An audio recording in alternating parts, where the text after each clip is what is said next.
नमस्कार, आप देख रहे हैं हल्ला बोल टीवी। मैं हूं अली। अब नीट छात्रा केस में पोस्टमार्टम रिपोर्ट पटना नहीं बल्कि दिल्ली एम्स से बनाया जाएगा।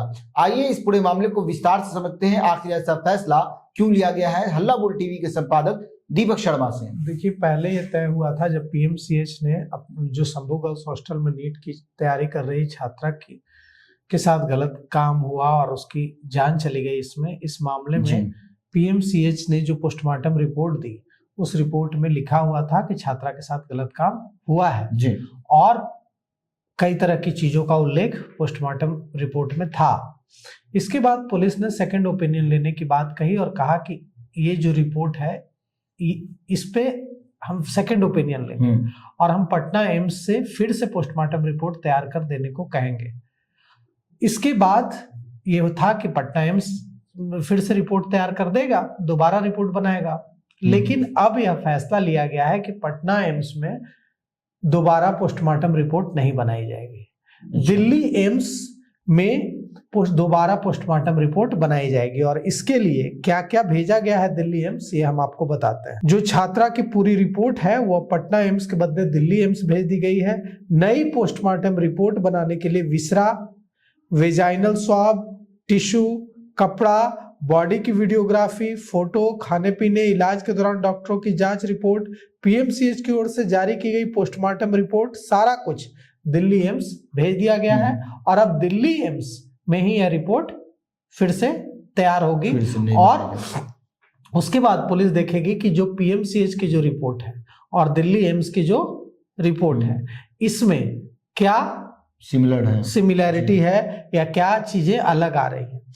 अब एसआईटी ने इस मामले में 3 लोगों को हिरासत में लिया है और इसमें एक जो है करीबी भी शामिल है। कहा जा रहा है कि पुलिस को लीड मिल चुकी है और जल्द ही इस मामले का खुलासा हो सकता है। ये जो है पूरा जो मामला है वो ये है कि पुलिस ने कल पूरे एसआईटी ने जो टीम स्पेशल इन्वेस्टिगेशन टीम जो बनी है एसआईटी, वो स्पेशल इन्वेस्टिगेशन टीम एसआईटी ने पूरे दिन पूछताछ की है। सहज सर्जरी जो डॉक्टर सहजानंद सिंह का अस्पताल है, वहां जाकर डॉक्टरों से पूछताछ की। प्रभात मेमोरियल हॉस्पिटल में जाकर पूछताछ की और नर्स, डॉक्टर सबसे पूछताछ की जी। उसके बाद अलग अलग पूछताछ करके बयानों को मिलाया, उसमें भी कई विरोधाभास मिल रहे हैं। और जो वहां की चित्रगुप्त नगर थाना की जो एसएचओ हैं रोशनी कुमारी, उनकी जो एक्टिविटी है उसकी भी जांच की गई है।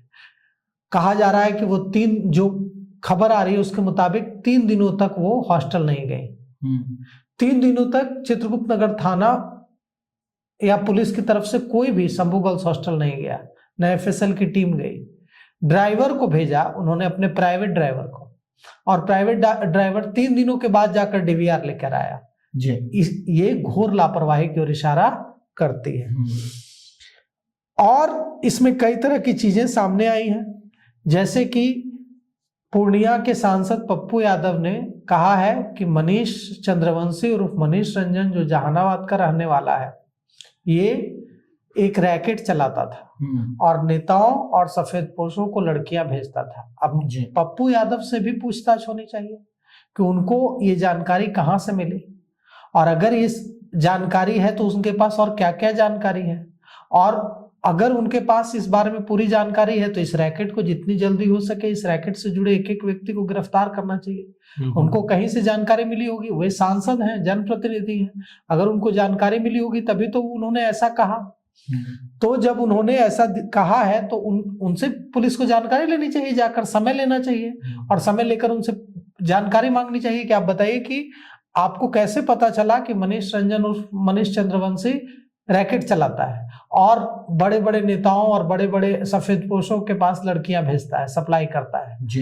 इसके बारे में आपकी और क्या जानकारी है आपके पास, आप पुलिस को सहयोग कीजिए, अनुरोध करना चाहिए और उनसे जानकारी लेकर के अगर ऐसा कोई रैकेट चल रहा है तो उसकी तह तक पहुंचना चाहिए और उसको खत्म करना चाहिए।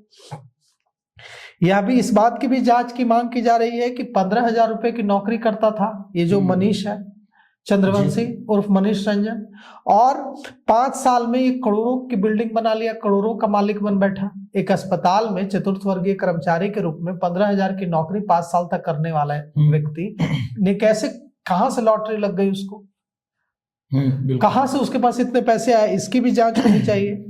इस मामले को लेकर सम्राट चौधरी ने कल कहा है, जो गृह मंत्री हैं जिनके पास पुलिस विभाग है, उन्होंने कहा है कि पुलिस महानिदेशक खुद मामले की मॉनिटरिंग कर रहे हैं और उन्होंने कहा है कि दोषियों को बख्शा नहीं जाएगा और जांच को हर स्तर पर पारदर्शी बनाया जाएगा। तो सुना आपने, अब पटना एम्स की जगह दिल्ली एम्स से पोस्टमार्टम की नई रिपोर्ट बनाई जाएगी। इस पूरे मामले पर आपकी क्या राय है? अपनी राय कमेंट्स बॉक्स में जरूर दें। तो फिलहाल इस पेशकश में इतना ही। आगे की खबरों के लिए बने रहे हल्ला बोल टीवी के साथ। धन्यवाद।